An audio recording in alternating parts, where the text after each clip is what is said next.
Takirla isma kota. Abdoulaye Kunta ni odo àwọn mobili ni odo nǹkan ko Abdoulaye Kunta ni abia ko ka fo so berga ni maka ka mobili déplacer ko mobili do ro mai ni odo wala aywa aw minnu bɔra k'an ta ni wagati la sisan an ka foli bɛ aw ye kuma ale ni yɔrɔ foli la ale hala bɛɛ lajɛlen na k'a fɔ aw ye an bɛ Bangoni Janginɛ bugu la ni wagati la an bɛ Bangoni Janginɛ bugu la ni wagati la an bɛ don gɛlɛn dɔ la diɲɛlatigɛ don na an bɛ waati gɛlɛn dɔ la diɲɛlatigɛ wagatiw la o de ye Alhaji Bunaɲang ale ka janaja kɛnɛ ye ma i k'a dɔn jama kɔni bɔra bɔcogo bɛɛ lajɛlen na ka na kɛnɛ in fa yan nɔ o ye Bangoni balontan terrain ye k'a dɔn mɔgɔw bɛ fan bɛɛ lajɛlen na ni Ala sɔnna 10 heures wagatiw la ni Ala ka jɛ ye seli bɛna na kɛ fure kan kɛnɛ lihala fɔ cogo foyi t'a la fo ne mɔgɔ min y'a ye i ɲɛna ka sabu kɛ cɛw musow denmisɛnninw bɛɛ de bɔlen don wa bɛɛ lajɛlen ni ɲɛji de bɛ ɲɔgɔn na kɛnɛ kɔnɔ yan nɔ Bangoni kabi pɔnda la n'o ye Janginɛ bugu pɔnda ye i bɛ fɛn min ye i ɲɛna o de ye ko kɛnɛ falen bon amutiyazi de bɛ fo ka n'i se jama bɔlen don fan bɛɛ lajɛlen na mɔgɔbaw olu bɛ ka kɛnɛ makɛnɛ kelen kelen n'Ala sɔnna caman fana bɛ kɔfɛ ka na mɔgɔw bɛ ka seereya kɛla Bunaɲang kan Côte d'Ivoire kaw olu bɔra k'u ka seereya kɛ sisan olu ka seereya kɔfɛ Burkina kaw olu fana y'u ka seereya kɛ o seereyaw kɔfɛ ma dira Mali karamɔgɔ dɔ ma n'o ye Isa Mamani Sherifa Haidara ye ale de b'a kan ka seereya kɛla ale ni ka laseli kɛ dakuru ɲɛ 2 furu yɛrɛ kan ani saya kan maaw de bɛ senna ni wagati la k'a dɔn mobili ni moto ni waati yɛrɛ la sira kɔni fɔlɔ ka dɛsɛ ka bɔ Bangoni Janginɛ bugu pɔnda la ka na se Sherifu Usumani Madani Haidara ka yɔrɔ ma sira dɛsɛra nka o waati kelen na jama bɛ ka sɛnɛ na cogo min moto ni mobiliw bɛ nala ten o tuma seli bɛna kɛ fure kan kɛnɛ min kɔnɔ an filɛ nin o kɛnɛ de kan ni Ala sɔnna seli bɛ kɛ Alhaji Bunaɲang kan yan ka sɔrɔ ka taa da a dayɔrɔ laban o la an n'aw bɛna na jɛ ka dɔ lamɛn sirifokɛ ka laseliw la laseli minnu n'olu bɛ ka kɛla Bunaɲang kan yanni ka taa se seli wagati ma ni Ala sɔnna o la a bɛ to connecter les Sheriff la acte o hinɛ o bi bɛɛ sɔrɔ mais mɔgɔ ɲuman surukasi tɛ dan a sadon ma ale ti sa ka ban sabu a jɔyɔrɔ caya fɛ a jɔyɔrɔ bɛɛ na a sukasi bɛ kuraya o don Ala ni karisa kun bɛ yan nɔ nin ko in kun t'an sɔrɔ ni karisa kun bɛ yan nin ko in tɛ sumaya ni karisa kun bɛ yan nin ko in kun bɛ ɲɛnabɔ teliya la i jɔyɔrɔ na o na hali n'o dɔ nana san 10 kɔfɛ a kasi bɛ kɛ de i su kasi bɛ daminɛ mɔgɔw fɛ tuguni sabu i jɔyɔrɔ min n'i y'a bila a wo yɛrɛ mɔgɔw fɛ Alhaji Bunaɲang an b'a bisigiya an b'a jigiya an dalen don a la a ye o cɛw dɔ ye si janya kɔ tɛ si surunya kɔ tɛ hadamaden bɛ min kɛ o de bɛ lakali kɔfɛ o de kama an karamɔgɔ Muhamadu Madani Haidara ale ka fatuli la san 27 Sherifa Ahmad Tijani ye beyitu dɔ da a ko i ye min balo jɛnɛmaya la a surunyana kosɛbɛ san 27 mais i ye san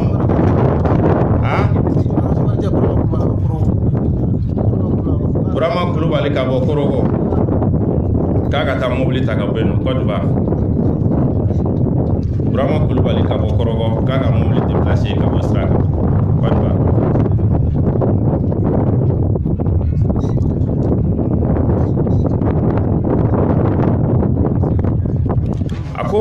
iye min balo ɲɛnamaya kɔnɔna na ko a kuntala ma janya fiyewu ishtafiha 27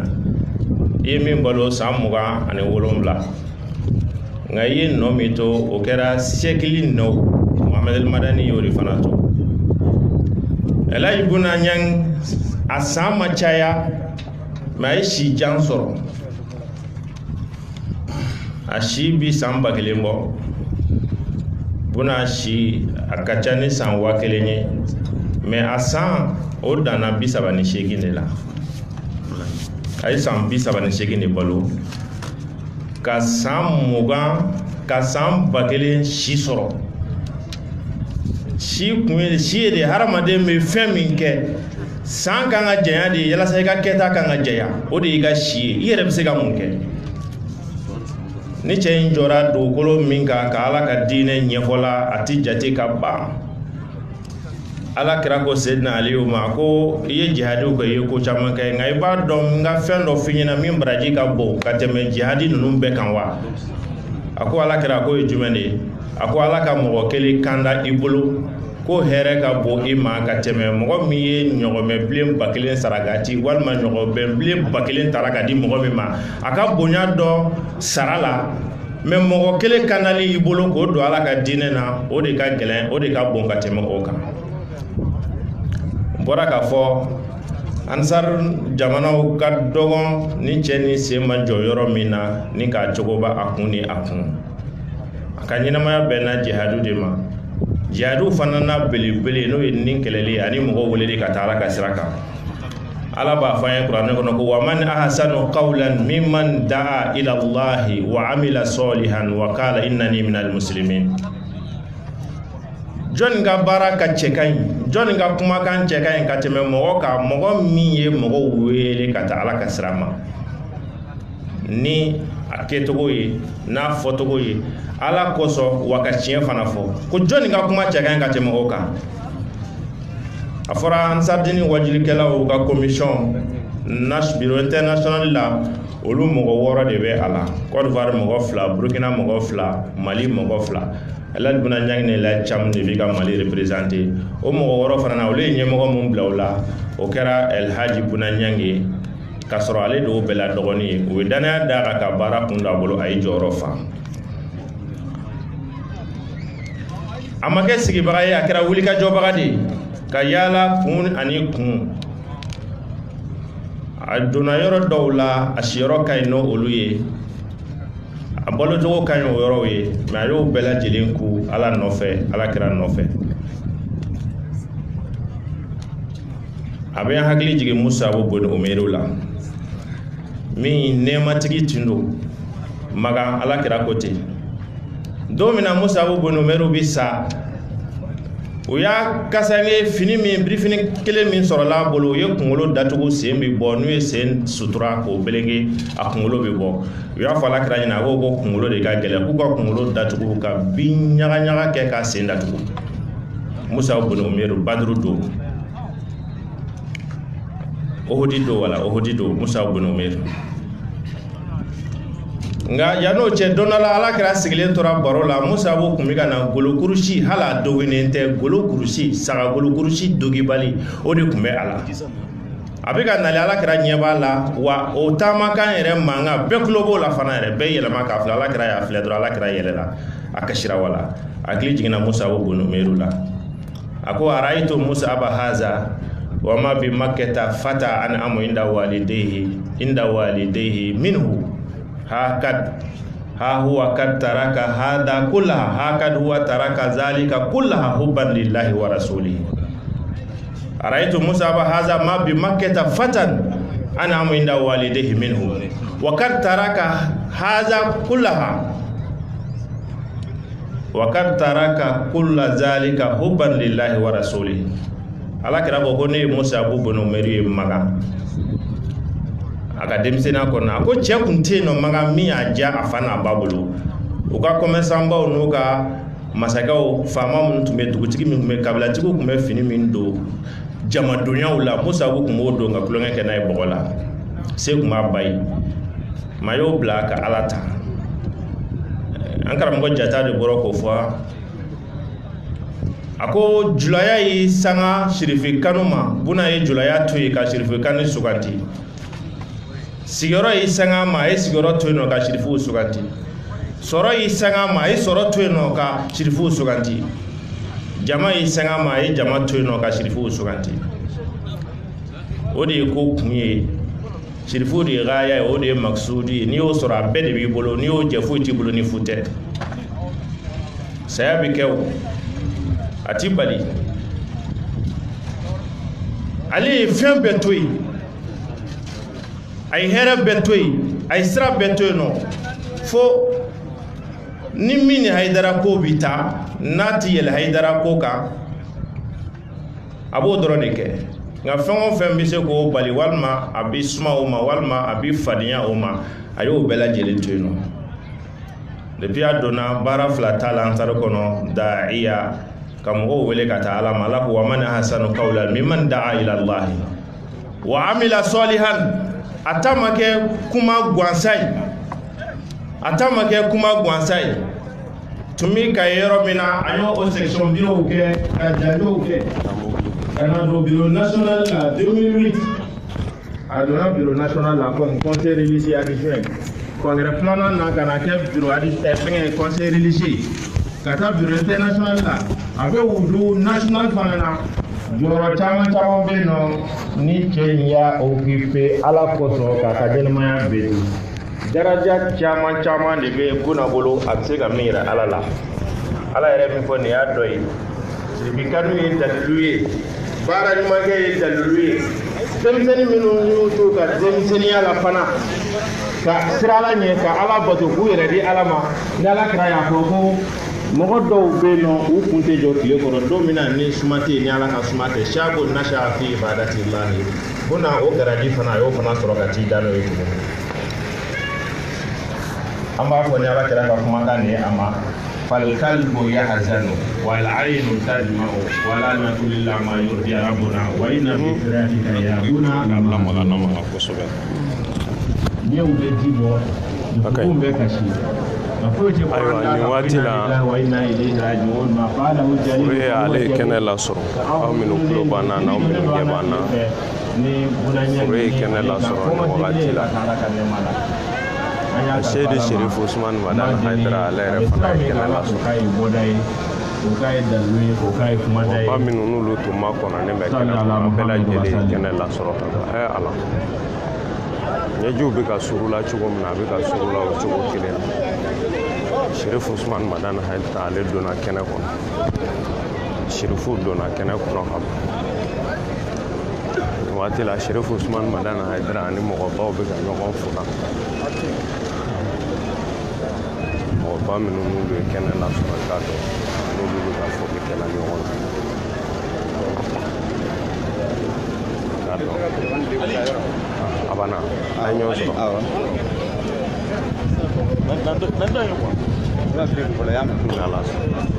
k'a dɔn Sherifu Usman Madani Haidara ale ye kɛnɛ lasɔrɔ ka ban Sherifu ye kɛnɛ lasɔrɔ ka ban ni ala sɔnna sɔnni dɔrɔn min ma kɔnɔ ne bɛ o de ye ka na seli fure ma ni ala ka dɛmɛ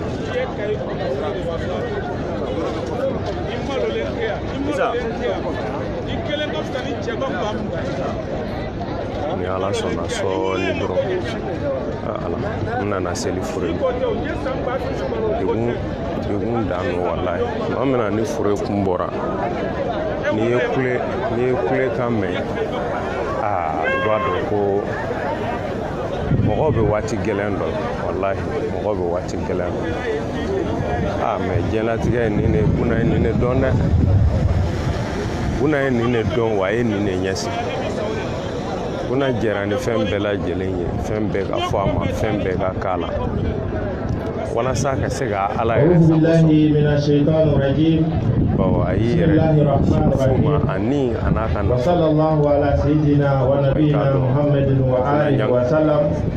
ale fana ye kɛnɛ lasɔrɔ i b'a fɔ aw minnu ɲɛ b'an na aw ɲɛ b'a la cogo n'aw minnu tulo b'an na ni ala sɔnna sisan kuma lase laban olu de b'a kɛ ni ala ka jɛ ye ka seli fure ka iba fa ami tanga ina la fe ka bo sane toro makasi na la to baraka mai ka kisi ni ne mai ina la fe akake ya kuli Muhammadu ni asamo sama bela jeli kana ka sawa imam bela jeli ana no fe kuba imam bela jeli ala kan yere yera o jama kulu ni na bi ame karila le dimanche africano kileta ani nani en 2019 ami ala ka lajarabi konana amba fo inna lillahi wa inna ilaihi raji'un an karamogo El Hadj Munanyang alega soma sigi o kera jumado kata da daro labana o baraw o de bi an fe sonwade na bangoni jane bugula shirfila baraw bulula togo fle yani ka se janaja selilima buna yere aka baraw anaka lahalew nyefoli bina ke o kan mɔgɔ min bɛna o kalan ye o y'an karamɔgɔ a Sheikh Mohamed Lamin Cham ka bɔ Segu o kɔfɛ a yɛrɛ ka don n'o ye Ɲangi Kunda ye an fa an kɔrɔkɛ Abdoulaye Ɲang ale bɛna dakuruɲɛ 2 sariya kɛ du bɛɛ lajɛlen tɔgɔ la o kɔfɛ groupement des leaders spirituels musulmans du Mali n'o ɲɛmɔgɔ ye an karamɔgɔ a Seydi Cheikh Ousmane Madani Haidara ye buna a bɛ o bureau régional la n'a bɛ Bamakɔ yan fana baara foyi tɛ kɛ a kɔ o mɔgɔw fana bɛna seereya dɔ kɛ a kan ani ka don kɛ a ye Cheikhine Jawara an fa Cheikhine Jawara ko ale bɛna o lase o kɔfɛ Ansardine fana bɛna ka seereyakaw n'a ka kuma labanw fɔ a kan o bɛna kalan Ansardine président international fɛ n'o ye Alhaji Surakata Salamanta gɛrɛ bɛ sɔrɔ ka kɛ foro bɛ sɔrɔ ka seli ni ka ta ka dayɔrɔ laban ma kɛ an b'a deli ala fɛ ala ka hinɛ la ka yafa k'a ma ka dayɔrɔ nɛma o la an karamɔgɔ Mohamed Lamin Cham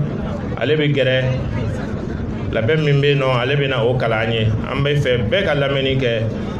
kuma min ka kɛ an dala gɛsɛ ye o de ye inna lillahi wa inna ilaihi raji'un ani ala ka hinɛ daba in na ala ka yafa kɛ a ma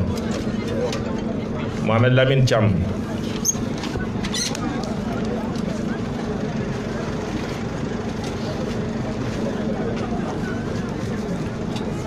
أعوذ بالله السميع العليم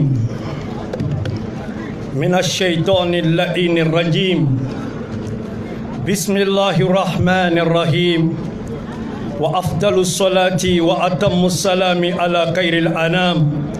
محمد وعلى آله وصحبه وسلم معالي سيد شريف عثمان مدن حيدر أئمة المساجد قوام الدين الإسلامي جماعة الأنصار وأحباء السلام عليكم ورحمة الله تعالى وبركاته اسمحوا لي أن أورب ما تكنه صدري وما تخفيه نفسي فالحكمة تقول اكسر ما تشاء ولكن احذر أن تكسر قلبا يحاول أن يفعل الكثير من أجلك فهناك قلوب لا تعود أبدا فيا دعاء الشيخ دمانيان وبركة أرميتيان فقد فعلت وقلت الكثير من أجل الله شيخ بنيان ومن أجل رسول الله ومن أجل دين الله ومن أجل الشرفاء عامة وشريف عثمان مدن حيدر وأهل كاسة ومن أجل عباد الله ومن أجل صلة الرحم يا من اعتبر في أول آية من القرآن الكريم لما أوحى الله إلى نبيه صلى الله عليه وآله لأول مرة بقوله اقرأ باسم ربك الذي خلق فقد قرأت اسم ربك متبعا سنة التعلم السابعة من الأمر شربت مداد الشيخ عبد الوهاب سل بكلام أكيكا أدم يان على ألواح جورنو عمر كان وإيسا كان وجورنو داودا والإمام سليمان سيسي وانضممت إلى جمعية النجاة أنصار دين عام 1999 مدى عليها 20 سنوات خلالها وعست يا بنا وأرشدت وهديت إلى أن تاب إلى الله على يدك الكثيرة من أبدة الأوثان تحت إشراف وشهادة القائد الروحي السيد شريف عثمان مدان حيدرا وأسرته الشريفة وجماعة الأنصار فاليوم يومك يوم فراق نعم ويوم تلاك نعم يوم فراق لأنك فارقت شريف عثمان مدان حيدرا وجماعة الأنصار والأهل والأحبة ويوم تلاك لأنك لقيت بربك ورسولك ومحمد المدني حبيبك أستاذ بنيان تقول الحكمة من وهب نفسه للدنيا لن تؤتيه إلا قطعة من الأرض لتدفن فيها ومن وهب نفسه لله سيؤتيه جنة أرضها السماوات والأرض أعدت للمتقين فقد رزقت حسن الخاتمة فيا حبيبي ويا أخي بنيان نم بسم الله على سرور مودونة ونسأل الله أن يطوف عليك ولدان مخلدون بأقواب وأباريك وكأس من معين وفاكهة مما تتخير ولحم طير مما تشتهي وحور عين كأمثال اللؤلؤ المكنون جزاء بما عملته وما ذلك على الله بعزيز فموتك غيبة بل أنت حي نسأل الله قائلين اللهم يمن كتابه ويسر حسابه وسكل موازينه بالحسنات بجاه رسول الكريم وآله ولم بدم أمي تغيني الله سبحانه وتعالى في كبوشتان الدغني تورما أمبان سيزني فما وكفما تغو بركمي أمي سليتشبا ممرنا سمو سنمونغا أنا جنيان زبو شريف عثمان مدان حيدرا كبونيا كوننا anga almami baw ka bonya kononana anga dine jojiru ka bonya kononana silame ya tabulo bele jele ka bonya kononana ansar jamakulu ka bonya kononana ami folike awe kishini ina ni barka folila ka fa assalamu alaikum wa rahmatullahi ta'ala wa barakatuh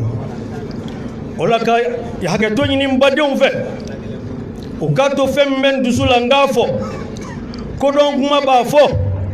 moko bone fe bela jele la fe be perdi nga sira jigila masaya yi buna ekera silame ujigi buna ekera falawni yatime ujigi buna ekera Shérif Ousmane Madane Aidara ni sirifi bela jele nye joro yi wala buna ekandanya ni yada kulu kuna utisakoro ni yada baji uka abebija nga ala fama mana minge ode ketay jombi jeni ode dema nyanka duwa jabi aramata nyanka furu barka yini jabi ko chamange alakama ko chamange kirakama ko chamange dine demena ko chamange sirfi ujigi falila sirfi bela jale nga kerengerema Seyd Shérif Ousmane Madane Aidara buna ko chamange ka sinji tugu buna yesuna dafa ka sababu ke ashi san wolovlan buna dona kalana afaya do kalana abangena dugumina o nyoro marade o dugu bi wele ko kahi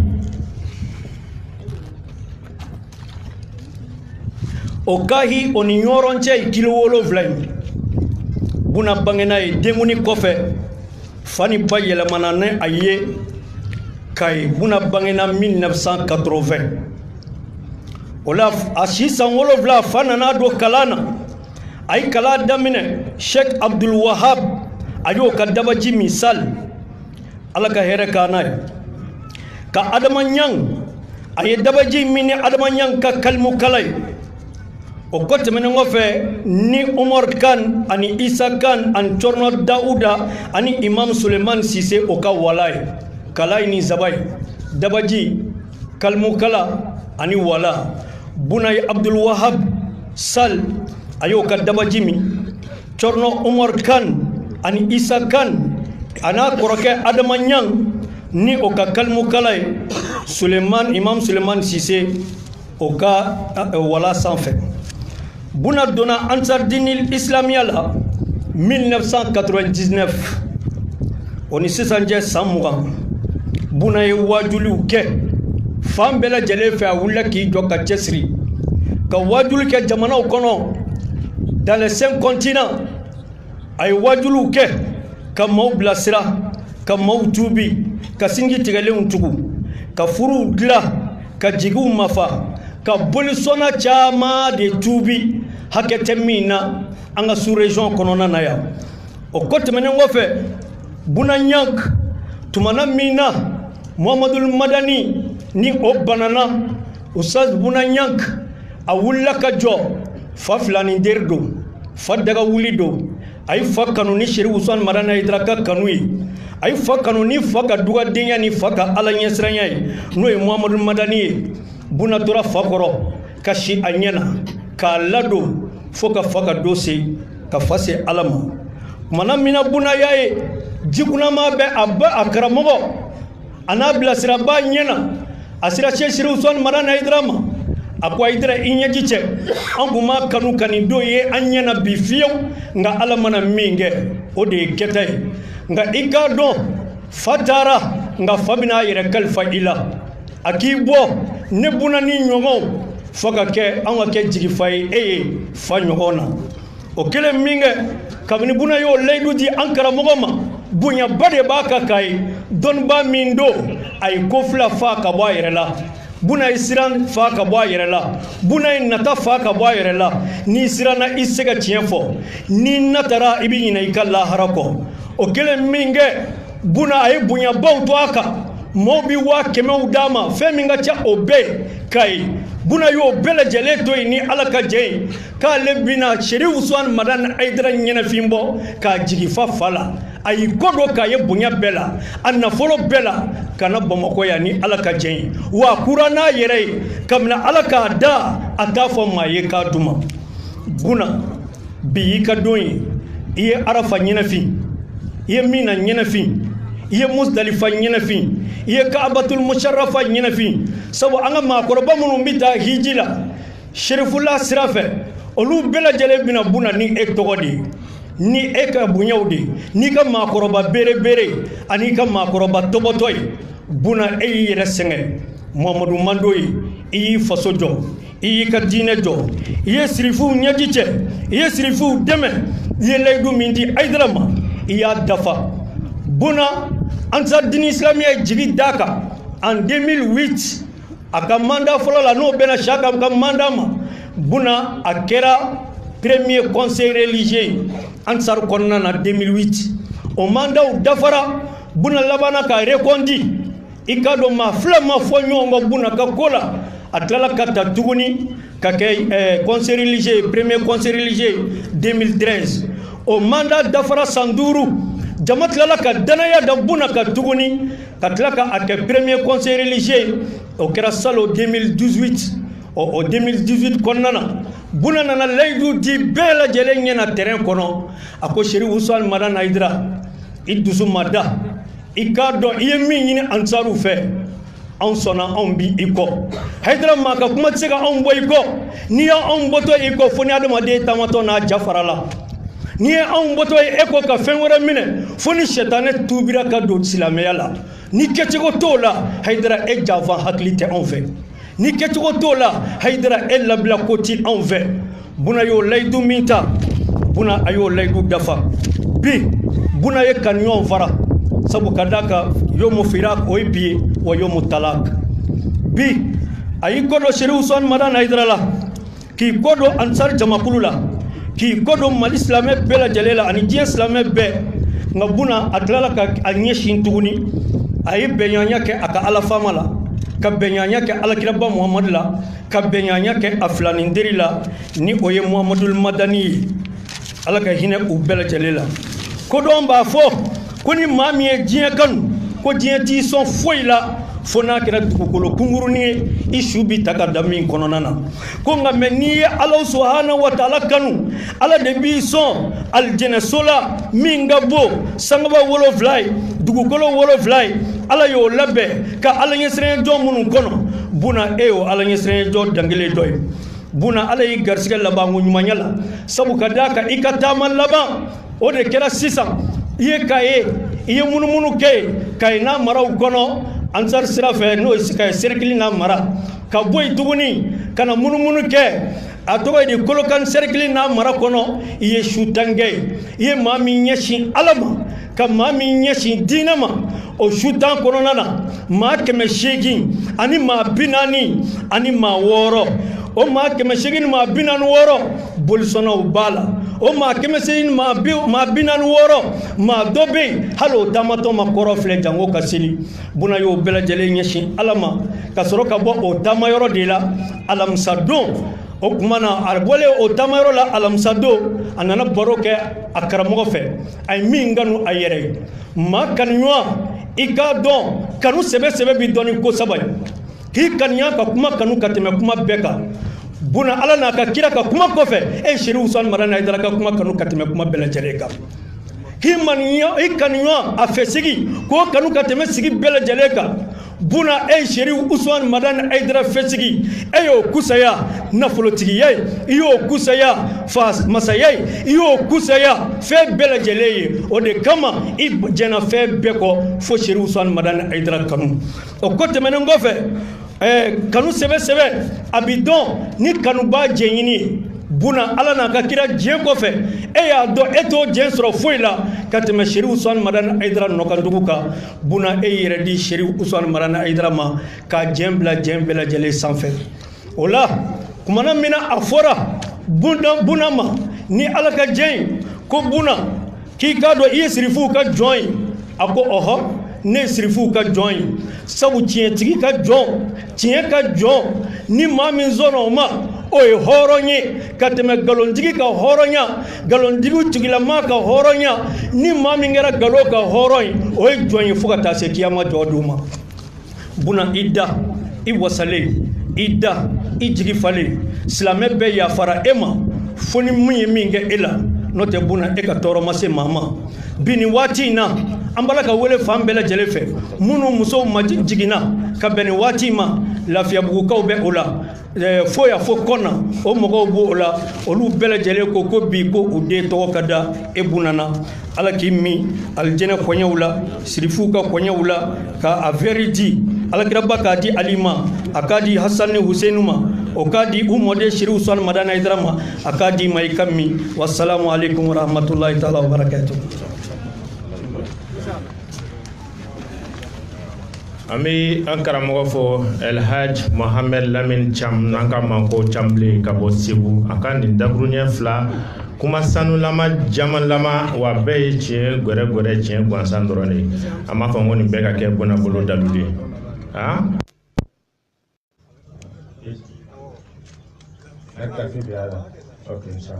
awa inshallah an kun ye kuma la min fɔ an bɛ wasa dɔ na ko mɔgɔw sigilen bɛ na tile kɔrɔ ka se ka janaja kɛ n'an sera dɔlimana dayɔrɔ la seereya ni kuma kɛw bɛ taa fɔ yen an bɛ Ala deli n'Ala sɔnna ma yɔrɔ caman bɛ na seli an nɔfɛ nin waati na an sadini karamɔgɔ minnu tun carilen don a bɛɛ seginna ka na section fɛn o bɛ Mali kɔnɔ a bɛɛ nana wa kɛnɛ kɔnɔna na minnu ti kɛnɛ kɔnɔna na fana radio damadɔ bɛ yen nɔ Moti ka se Kɔbadani ma ka se Sikaso ma ka se Kaye ma mɔgɔw dalajɛlen don radio kɔrɔ ka événement in lajɛ olu bɛna jɛ ka fara an kan ka seli Elhaji Buna Ɲangi kan u t'o sigiyɔrɔ la kɛnɛ cogoya la ko cɛ o cɛ bɛ ɲɛfɛ ka taa kɔrɔnfɛla fɛ olu bɛɛ bɛ na fure ni kilebi cɛ musow fana bɛ tugu olu la an bɛ na seli kɛ o cogoya la kɔrɔ su bɛ lagɛrɛ mɔgɔ bɛɛ bɛ na kɔfɛ minnu kɛrɛnkɛrɛn minnu bɛ tribune kɔrɔ ani minnu bɛ jɔlen bɛ kɔfɛ a bɛ organisation mɔgɔw ka labɛn ka ɲɛ mɔgɔw kana ɲagami an b'a ɲini mɔgɔw fana fɛ u ka nin photo nin to yen u kana nin ta k'a fɔ ko b'a publier Facebook sanfɛ et buna kanu de bɛ aw la a ka jɛ o kelen nin kɔ an b'o ɲini aw fɛ kanu bɛ mɔgɔ la o k'o to yen nɔ an ka jɛ ka dugawu ye k'a ye inshallah.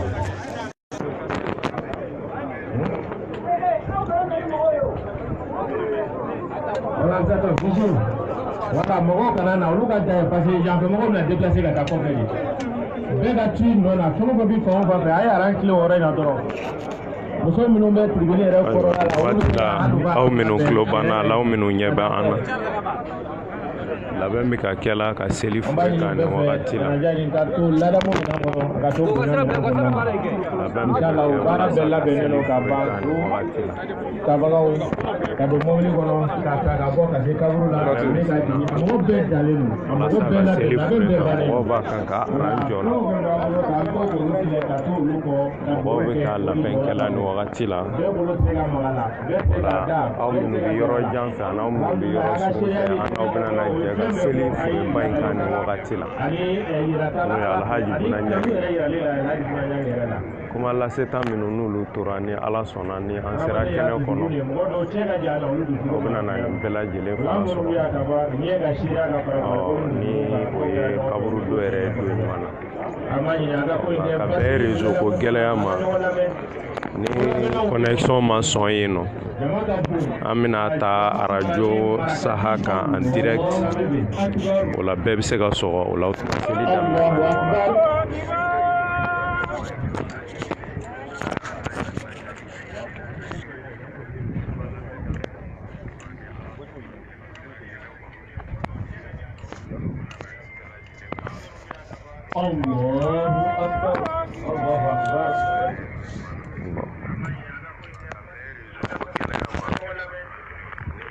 connexion ma sɔn yen nɔ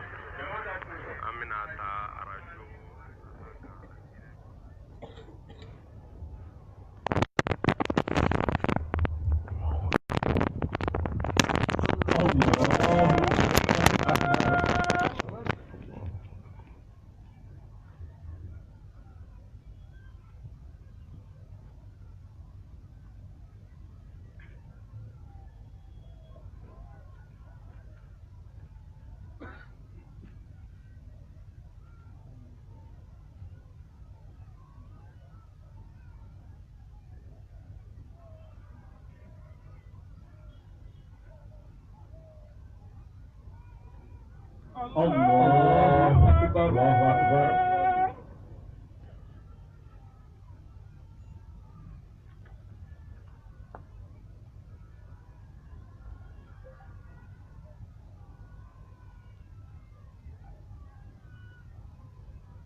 السلام عليكم السلام عليكم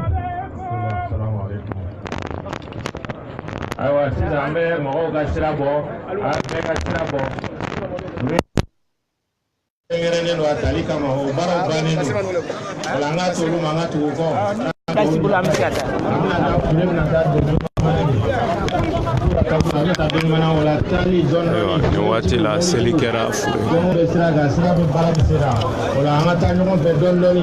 kɛra fure kan ni wagati la ni Ala sɔnna jama ye tɔntɔn daminɛ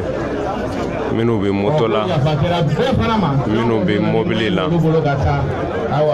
ka don ɲuman na ma gɛn i k'a dɔn bɛɛ lajɛlen kɔni ye tɔntɔn daminɛ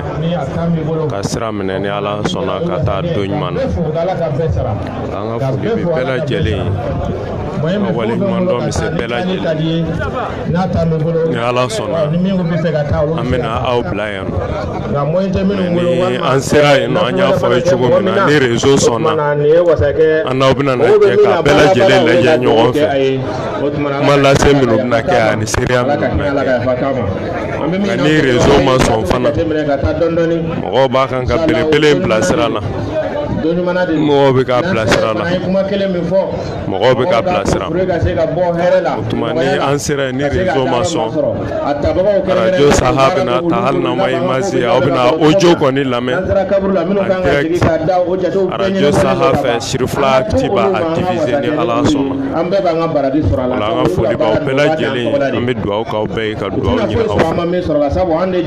arajo Saha Kayikaw fɛ yen nɔ Kayi bɛɛ lajɛlen min k'a lamɛnna an fɛ o sira kan wa ni Kayi bɛɛ lajɛlen jɛla ka seri fure in kan ɲɔgɔn fɛ Sikaso bɛɛ lajɛlen fana farala ɲɔgɔn kan Sikasokaw ka 16 la an n'olu bɛɛ lajɛlen jɛra ka seli fure in kan ɲɔgɔn fɛ mɔgɔ ba camanba tun bɛ ka filɛla an fɛ internet kan minnu fana selila k'aw sigiyɔrɔw la ka dugawu kɛ a ye. A b'o cogo kelen na radio citoyen de Kɔba Dani na Kankaba olu fana tun bɛ selila an fɛ a kan fo ka taa se radio Bani ma Motikaw fɛ yen nɔ. Motikaw fana tun bɛ selila an fɛ a kan. Mais i k'a dɔn seli in kɛra fan bɛɛ lajɛlen. Aw yɛrɛ ɲɛ b'a la jama de filɛ nin ye ka jɔ Buna Fure bɛ donna ambulance kɔnɔ waati la mɔgɔ bɛ k'u bolo kɔrɔ ta la k'a kanbɛ da. Ala tɛ nin kɛ gansan dɛ wallahi Ala tɛ nin kɛ gansan. Ma an lajɛbagaw n'an lamɛnbagaw ni kɛra aw garisɛgɛ ye. N bɛ yafaba ɲini aw fɛ baara kɔnɔ ni gɛlɛya minnu kɛra a la k'a fɔ an bɛna aw bila yan. Ni Ala sɔnna n'an sera don ɲuman na an bɛ tila ka ɲɔgɔn sɔrɔ. An y'a fɔ a ye cogo min ni moyen min sɔnna an bɛ ɲɔgɔn sɔrɔ o sira kan. An bɛ dugawu k'aw ye ka laban k'a ɲini aw fɛ. Ka ɲini Ala fɛ a ka bɛnsema don an ka baaraw la. Ala ko k'a ka Ala ya kama. Salala Muhammad. Assalamu alaikum wa rahmatullahi ta'ala wa barakatuh.